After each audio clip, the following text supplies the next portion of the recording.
Welcome. If you're looking for a way to keep your Instagram inbox clean and free from unwanted message requests on your PC, you're in the right place. Today, I'll walk you through the latest update that lets you easily hide message requests on Instagram. Let's get started. First, open the Instagram app on your PC. Make sure you're logged into your account so you can access all the settings you need. Next, take a look at the left side menu. Here, you'll find several icons. Locate the one labeled More. It usually looks like 3 horizontal lines or dots. Click on this icon to reveal additional options. From the menu that appears, select Settings.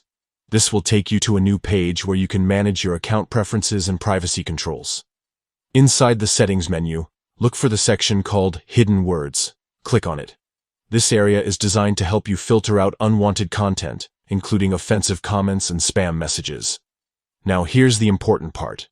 Under the Unwanted Comments and Message Requests section, you'll see an option called Hide Message Requests.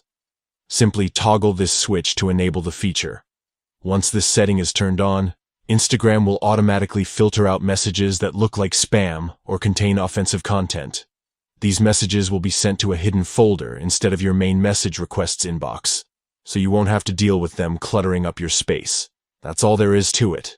With just a few clicks, you've now set up your Instagram account to hide unwanted message requests on your PC. This update gives you more control over your privacy, helping you enjoy a cleaner and more secure Instagram experience. If you found this guide helpful, make sure to check out more tips for managing your social media privacy. Thanks for watching, and enjoy your spam-free inbox.